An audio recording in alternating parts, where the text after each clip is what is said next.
Assalamualaikum warahmatullahi wabarakatuh. Bismillahirrahmanirrahim. Innal hamdalillah nahmaduhu wa nasta'inuhu wa nastaghfiruh wa na'udzu billahi min shururi anfusina wa min sayyiati a'malina. Man yahdihillahu fala mudilla lahu wa man yudlil fala hadiya lahu. Wa asyhadu an la ilaha illallah wahdahu la syarika lahu wa asyhadu anna Muhammadan abduhu wa rasuluh. Tsumma amma ba'd. Bapak Ibu sekalian, ikhwah akhwat sekalian yang insyaallah dirahmati oleh Allah Subhanahu wa taala, baik yang online ataupun yang offline. Semoga Allah Subhanahu wa taala merahmati kita semua insyaallah. Semoga Allah Subhanahu wa taala berkahi kehidupan kita, berkahi ilmu kita, memberkahi segala yang Allah Subhanahu wa taala berikan kepada kita semuanya, amin ya rabbal alamin. Bismillahirrahmanirrahim. Insyaallah yang kita bahas untuk malam ini adalah masih dalam bab mad lazim. Masih dalam bab mad lazim. Di dalam muqaddimah pembahasan sebelumnya telah kita bahas ada suatu istilah yang disebut sebagai mad lazim. Dan kemarin juga sudah kita bahaskan tentang pembagian mad lazim, ada yang kilmi, ada yang harfi.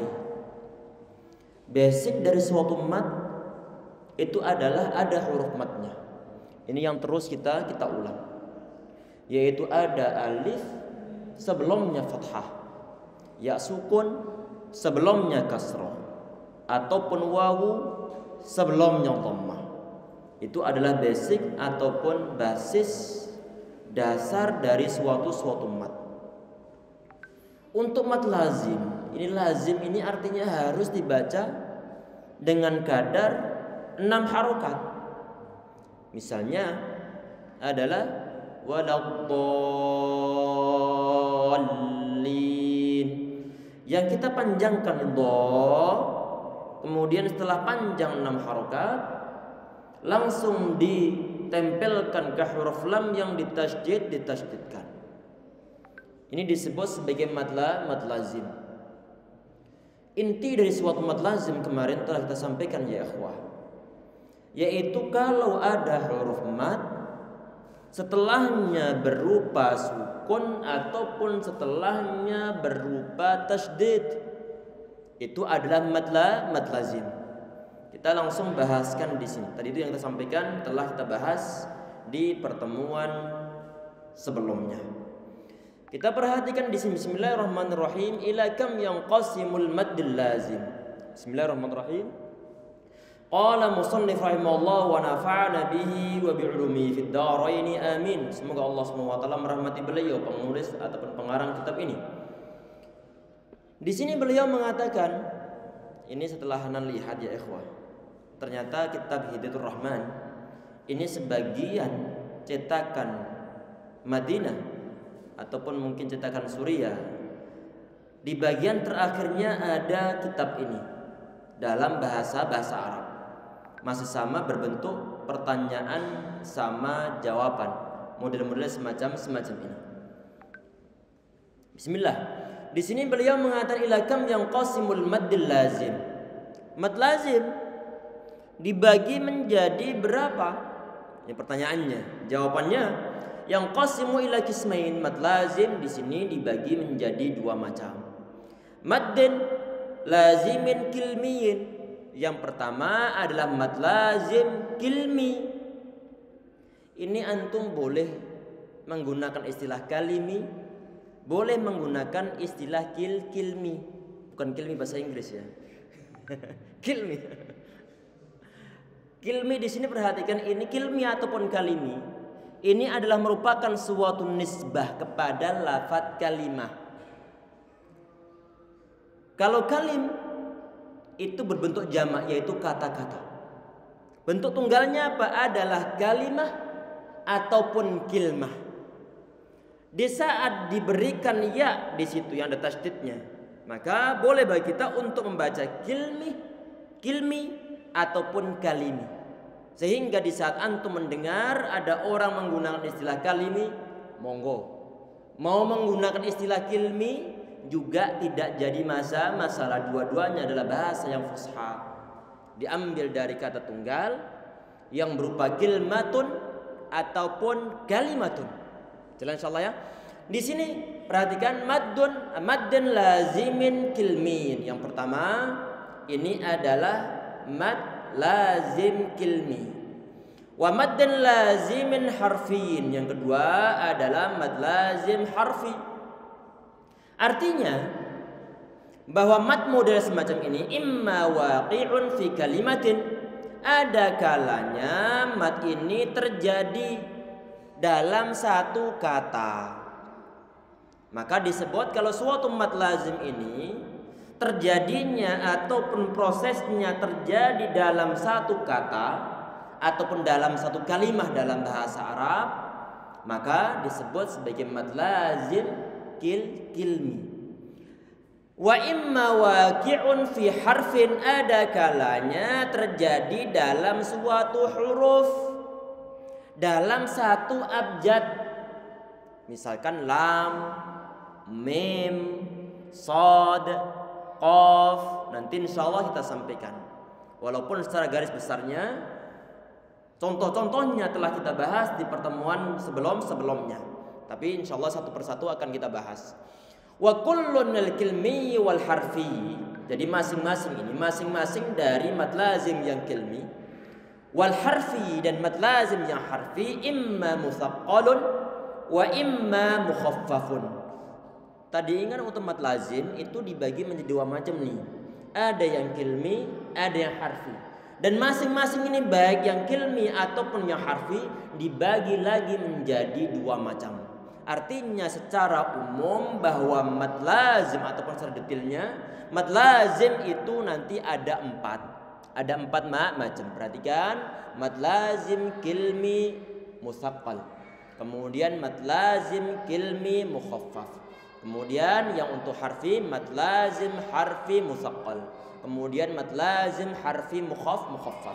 Artinya bahwa mad lazim secara umumnya ataupun secara detailnya di sini ada empat macam. Masing-masing insyaallah akan kita bahas. Kemudian beliau mengatakan di pertanyaan berikutnya, ma mithalul kilmi. Ini mestinya ada titik dua nih. Tadi kurang pengeditan. Ma mithalul kilmi, apa contohnya untuk mad lazim kilmi al musaqqali, yang musaqqal. Wa ma alamatuhu, dan apa tandanya? Kita bisa mengklaim bahwa suatu mad lazim itu adalah musaqqal kalau memang ada tandanya. Di sini beliau menjawab misalul kilmi al musaqqal, contoh untuk mad lazim kilmi musaqqali, nahwu al haqqah. Ini adalah contoh-contohnya, nanti insyaallah akan kita urai. Wa alamatuhu, dan tandanya ataupun tandanya, cirinya, yakunu ba'da harfil maddi harfun musyaddadun. Cirinya adalah kalau nanti ada suatu huruf yang bertasydid ba'dal maddi, setelah huruf mad. Sekarang perhatikan ya ikhwah. Ana buatkan contoh sebentar. Kita munculkan di Microsoft Office insyaallah.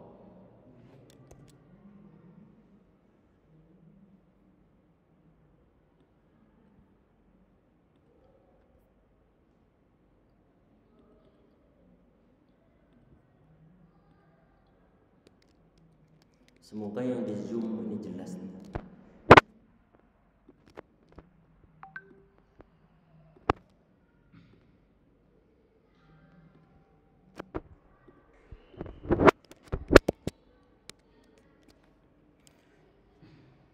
Kita perhatikan di sini. Contohnya adalah al-haqqah yang disebutkan oleh beliau.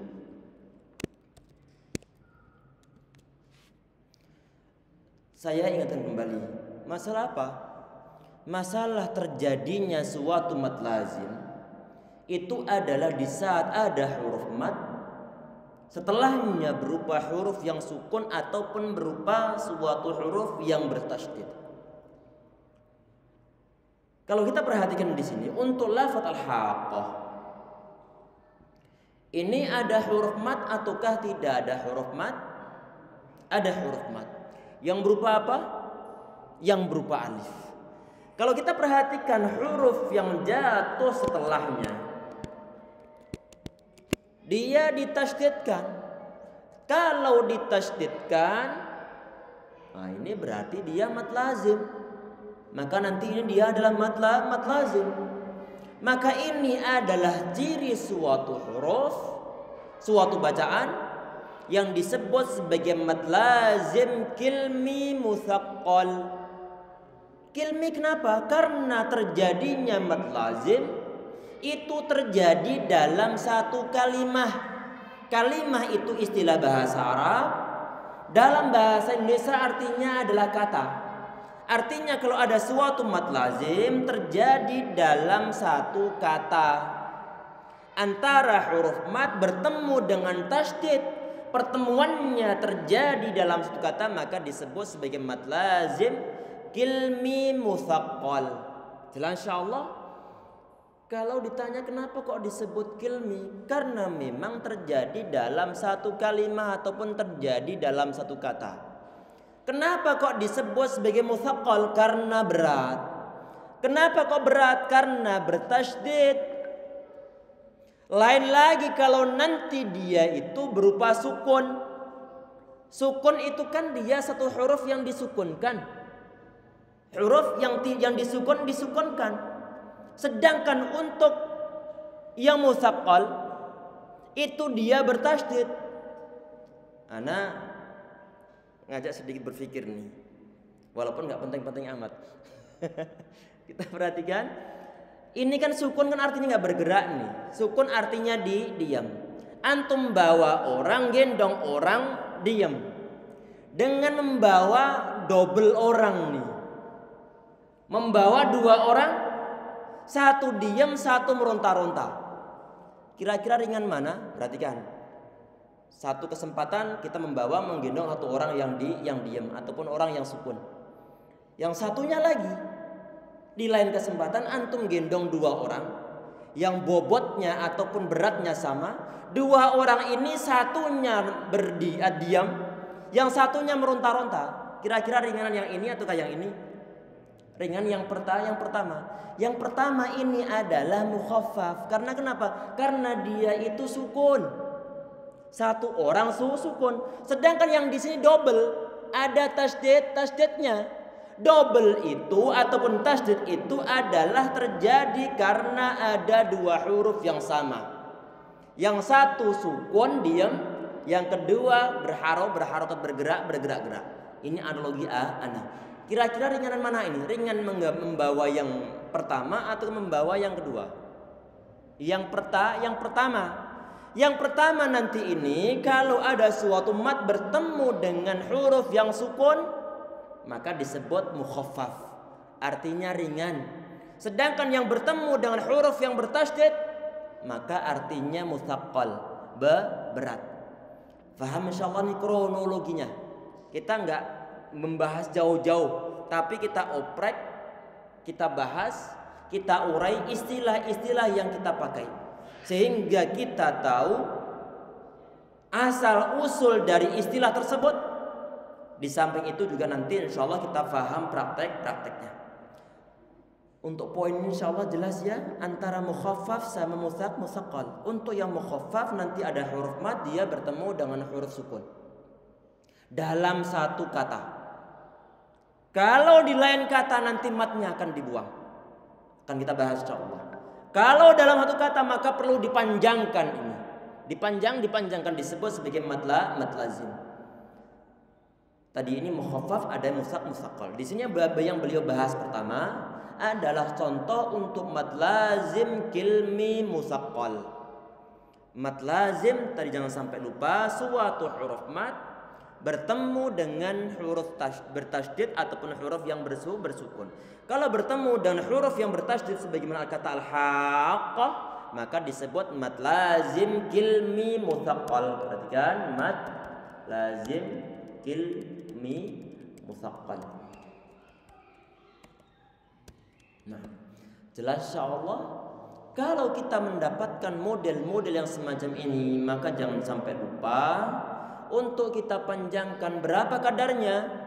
6 harokat. Lazim hukumnya, wajib hukumnya. Kita panjangkan dengan kadar 6 harokat. Matnya disebut sebagai bacaan mat lazim. Begitupun nanti berarti untuk bacaan yang waladhdallin tadi itu pun sama. Modelnya sama, penulisannya, perhatikan penulisannya waladhdallin ini.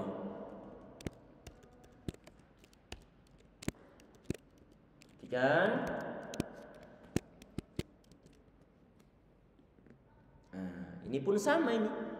Ada huruf mat, yaitu yang jatuh setelah huruf dhad, setelahnya berupa huruf yang bertasydid. Maka disebut mat lazim, kilmi, mutsaq, musaqqal. Kenapa kilmi tadi itu? Karena ini terjadi dalam satu kata ataupun dalam satu kalimat. Coba untuk secara singkat, coba dibandingkan dengan yang harfi ini. Nanti insya Allah dalam pembahasan harfi akan ada bab tersendiri. Tapi untuk sekedar singkat saja, perhatikan. Misalnya kita di sini punya lafaz alif lam mim. Alif lam mim.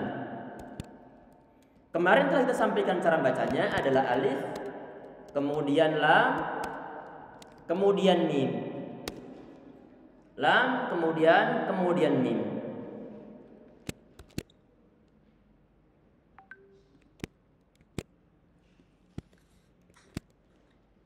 Kita pelan-pelan insyaallah, semoga mudah dimengerti.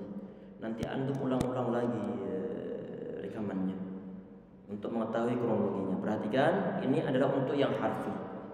Nanti ada bab khusus tentang masalah mat lazim harfi. Cuma ana sampaikan di sini untuk membandingkan antara yang harfi sama yang ilmi. Perhatikan. Antum fokuskan di sini ya ikhwah sekalian. Kita hilangkan dulu mimnya. Perhatikan. Ini ada huruf mat. Mana? Huruf yang datang setelah huruf lam ini.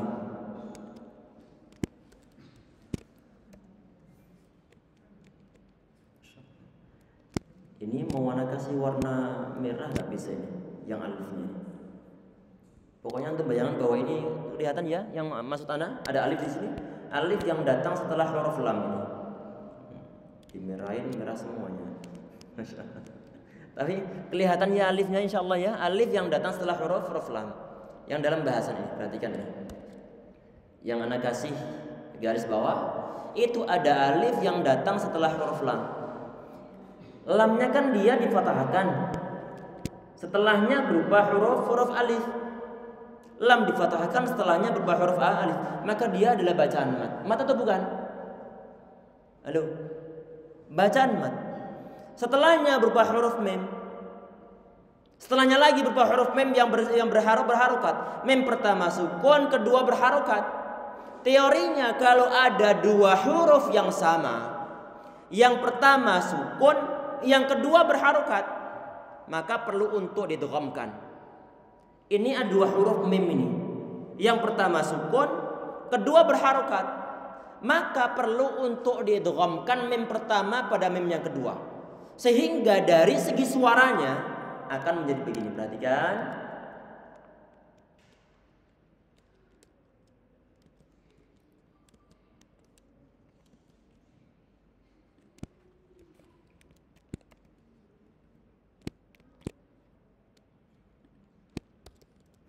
Ana nanya ke antum sekarang, ini lam ya. Setelahnya berupa alif. Dari segi penampilan ataupun casing luarnya, lam mim dengan waladhdallin, dari casing luarnya sama ataukah beda? Sama, yaitu ada huruf mat, setelahnya berupa tasydid, maka disebut sebagai mutsaqqal karena bertasydid. Pertanyaannya, apakah lam mim ini mat lazimnya terjadi dalam satu kata ataukah terjadi dalam suatu huruf? Terjadi dalam suatu huruf, bukan terjadi dalam suatu kata. Bukan terjadi dalam suatu kalimat, tapi terjadi dalam suatu huruf. Oleh karena itu matnya disebut mad lazim harfi. Jelas ya, nanti insya Allah bahas mad lazim harfi akan kita ulang. Kita hapus dulu ini biar nanti nggak bingung-bingungin. Semoga nanti yang saat ini tadi ini belum paham, semoga nanti bisa membahas mad lazim harfi akan mengerti insya Allah ya rabbal alamin. Ini waladhdallin. Maka tadi ini pemanjangannya adalah dengan kadar 6 harokat. Kita kembali ke kitabnya ya ikhwah sekalian. Bismillah.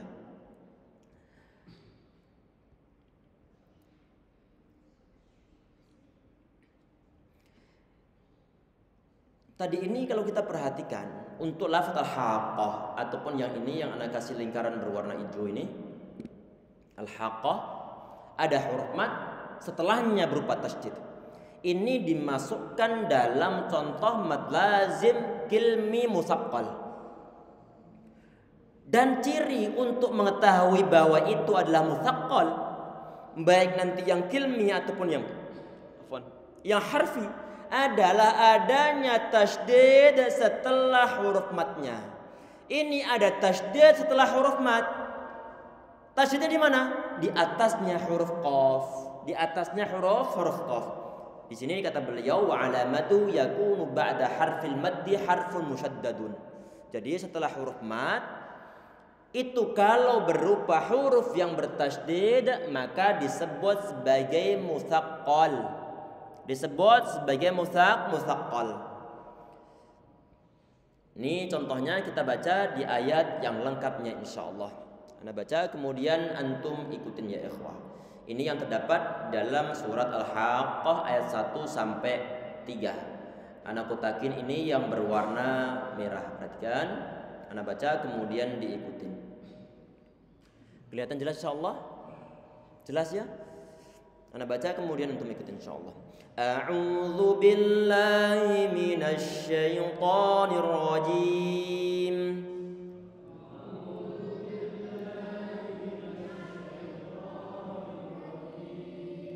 Bismillahirrahmanirrahim.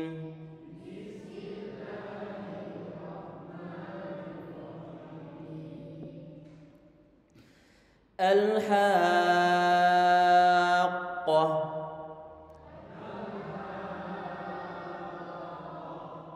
Mal-Haqqah.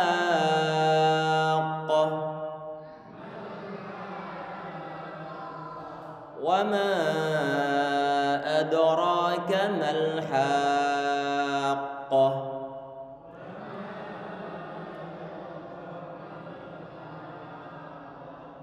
Nah, tadi ini adalah kadar untuk pembacaan mad lazim. Sehingga nanti kalau antum baca ada huruf mad, di atasnya ada tanda celeret, kemudian setelahnya berupa huruf yang bertasydid, antum panjangkan saja dengan kadar 6 harokat. Kemudian di contoh berikutnya sama di sini juga termasuk mad lazim kilmi musaqqal. Bismillahirrahmanirrahim. Fa idza ja'atit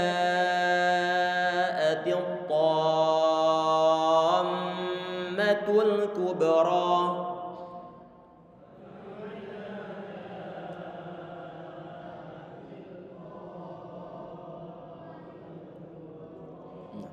Sebentar kita terangkan sedikit untuk lafaz at-tammah. Perhatikan lafaz at-tammah.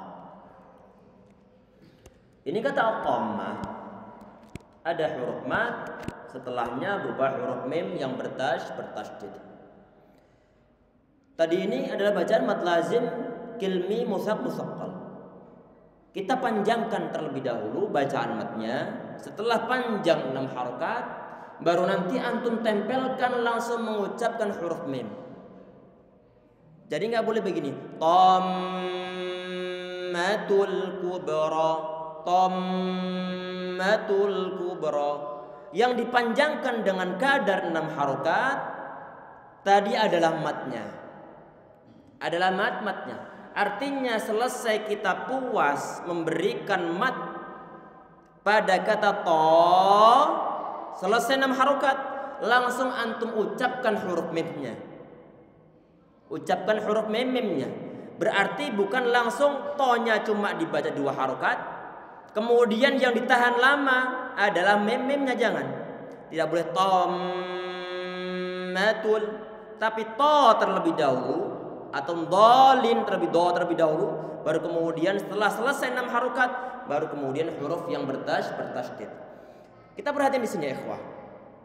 Untuk yang al-haqah setelah matnya kan berupa huruf qaf. Untuk yang thamma di sini setelah huruf mat berupa huruf mem yang bertasydid. Kalau berupa huruf mem yang bertasydid maka jangan sampai lupa bacaan gunnah. Kita berikan sifat gunnah pada huruf memnya. Oleh karena itu tadi kita baca fa idza ja'atil tammatul kubra. Ayo.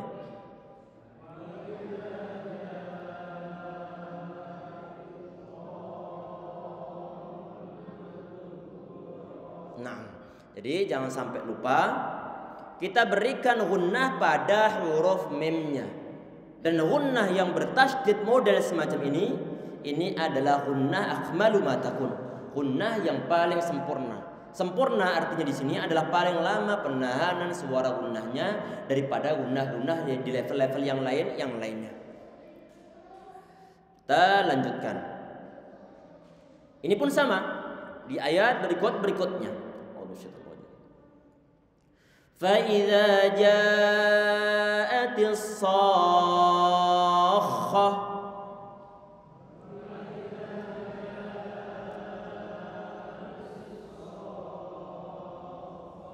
Nah, ini pun sama yang di ayat berikutnya. Ini yang terdapat dalam surat Al-An'am.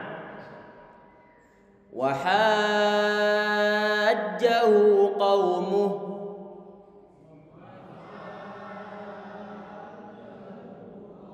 Kita panjangkan hanya baru kemudian selesai 6 harokat, kemudian huruf jimnya. Wa hajjahu qaumuh.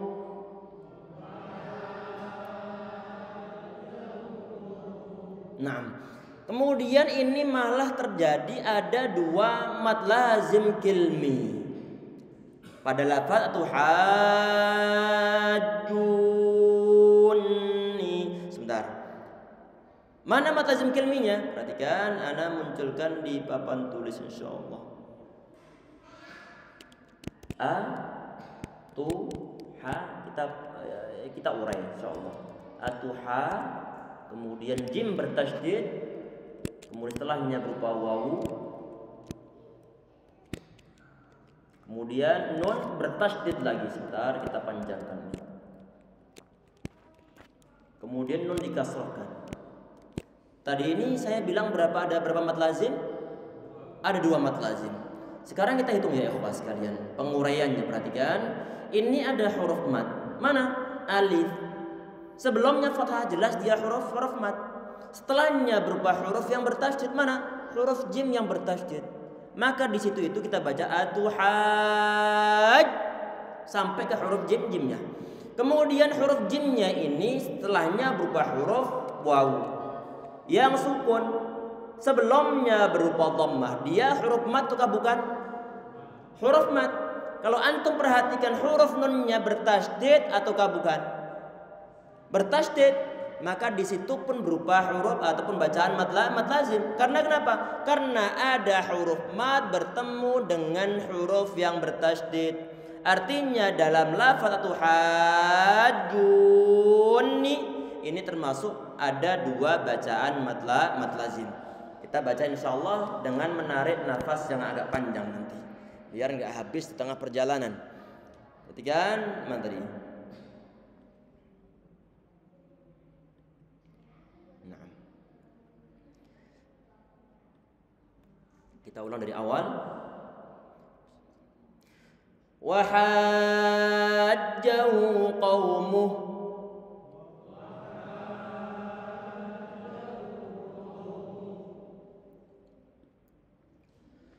Qala atuhajjunni.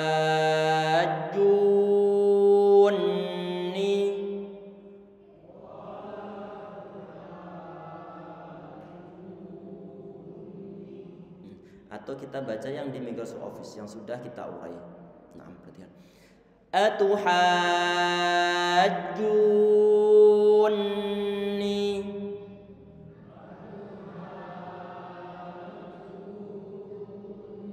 Sekali lagi. Atuhajjunni.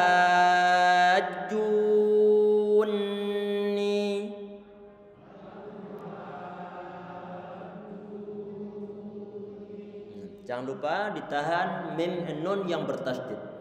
Karena posisinya, keadaannya sebagaimana lafaz dhammah tadi itu. Yang mim bertasydid baca nun gunnah. Di sini pun sama, nun yang bertasydid. Sehingga saat kita baca, perhatikan ini tadi yang Anda bilang perlu narik nafas lama. Kenapa? Karena kita perlu manjangkan huruf ha-nya 6 harokat. Kemudian perlu kita panjangkan huruf jimnya 6 harokat ataupun setelah huruf setelah huruf jimnya. Kemudian kita tahan suara gunnah pada huruf nunnya. Atuhajjunni.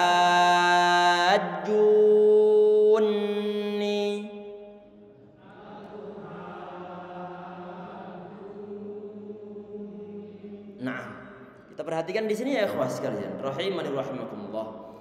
Tadi ini kita menahan suara huruf nunnya.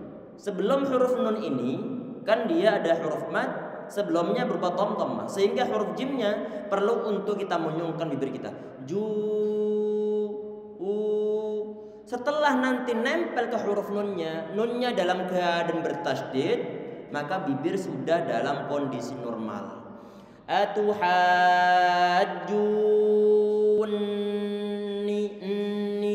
Jadi bukan begini ya. Atuhajjunni.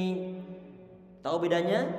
Jadi junya bibir monyong, n-nya sudah datar kembali. Kita ulang sambil dilihat bibir masing-masing, nggak perlu melihat bibir sebelahnya.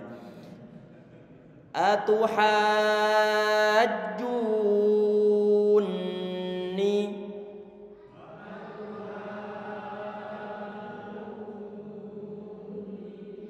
Nah, tadi ini adalah untuk bacaan mad lazim kilmi musaqqal.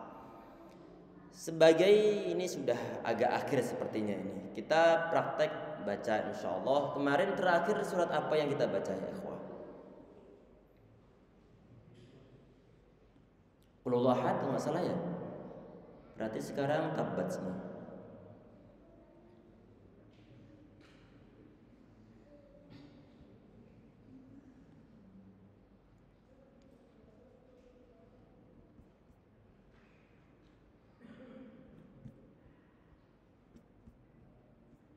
Nah, baca kemudian diikuti insyaallah.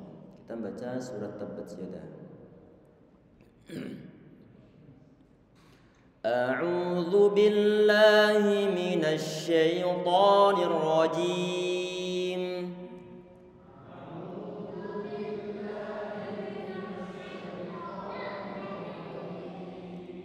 Bismillahirrahmanirrahim.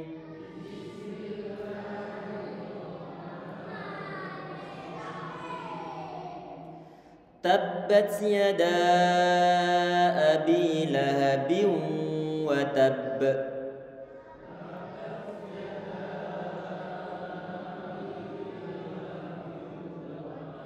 Tabbat.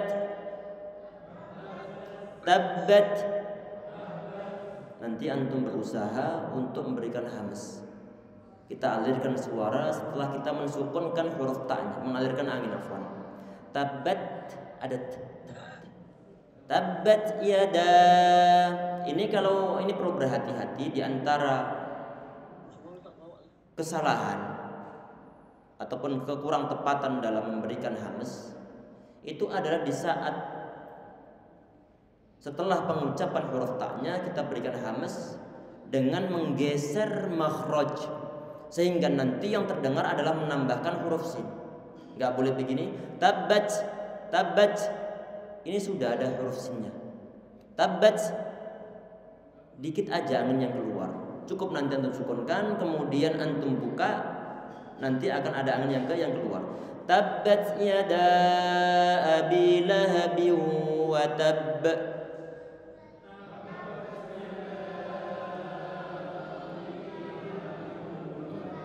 Berdasarkan bab materi yang telah kita sampaikan sebelumnya, di sini ada huruf mad. Huruf alif. Setelahnya berupa hamzah. Hamzahnya berada di awal kata berikutnya, yaitu berada di awal kata abi. Berarti itu adalah bacaan mad jaiz munfasil. Boleh 2 harokat, 4 ataupun 5 harokat, tapi perlu konsisten. Kalau antum pilih 2, maka semua mad jaiz munfasil perlu 2 harokat. Kalau antum pilih yang panjang, maka semua mad jaiz munfasil dalam sekali bacaan antum perlu 4 harokat. Kalau 2 maka 2 harokat. Misalkan begini, ini untuk mad jaiz munfasil yang pertama ini, misalnya ana baca 2 harokat, maka nanti untuk yang mad jaiz munfasil pada lafaz ma'aghna, ini pun dia juga harus 2 harokat. Nggak boleh dioplos nanti. Diperhatikan, ana baca misalnya untuk mad jaiz munfasil yang pertama, ini dengan kadar 2 harokat. Bismillahirrahmanirrahim. Tabbat yada abi lahabi wa tab. Yada abi 2 harokat cuman. Maka nanti ma'aghna ini pun dia bacaan mad jaiz munfasil. Maka bagaimana? Maka nggak boleh kita panjangkan ma'aghna. Jelas? Kalau 2 maka 2. Kalau 4 maka 4. Kalau 5 maka 5 semuanya dalam satu kali bacaan ataupun majlis. Kita tambah satu ayat lagi insyaallah. Tabbat yada abi lahabin wa tab. Ayo.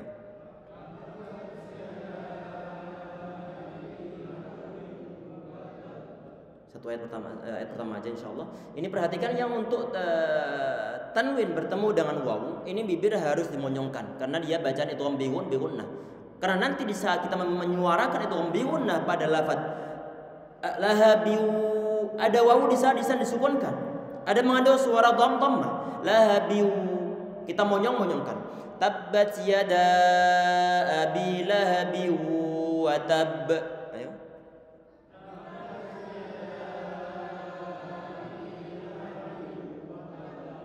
Wa tab. Jadi nanti perlu dibedakan antara yang watab biasa sama watab. Ayo. Nah, karena ini qalqalahnya adalah qalqalah yang kubra. Mungkin sampai di situ anak umumkan, nanti habis sholat isya anak ada halangan, sehingga untuk kajian fikih mazhab Syafi'i libur untuk hari ini insyaallah. Semoga pekan depan bisa kita lanjutkan habis sholat isya-nya insyaallah. Sebelum kita tutup untuk yang pembahasan tajwid, monggo barangkali ada yang ingin ditanyakan.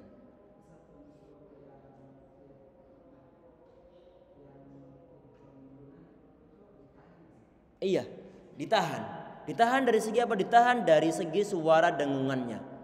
Suara dengungannya. Sebagian ulama memasukkan bacaan idgham bi gunnah ini sebagaimana bacaan gunnah. Berarti dia berada di level yang pertama. Berarti dibuat lama penahanan suara gunnahnya. Jadi begini. La tabbat yada abi lahabi wa tab. Jadi di sini ini ada dengungan ataupun ada getaran di hidung kita, menandakan bahwa di sini ini ada gunnahnya. Lahabin wa tab, lahabin wa tab. Jelas?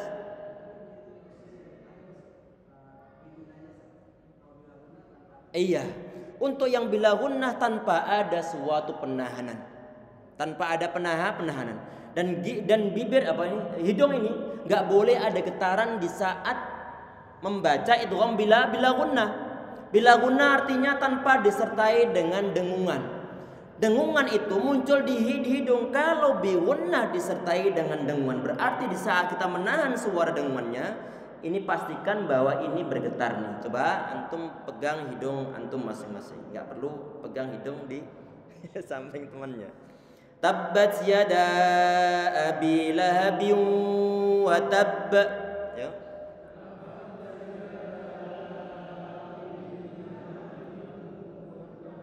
Nah, kalau di sini bergetar labin wa tab, berarti di situ sudah kita berhasil mengucapkan idgham bi gunnah. Kalau enggak ada, maka perlu untuk nanti suara ini yang keluar dari mulut, dari makhraj huruf nun ataupun mim, perlu diarahkan menuju ke hidung, sehingga nanti hidung menjadi bergetar.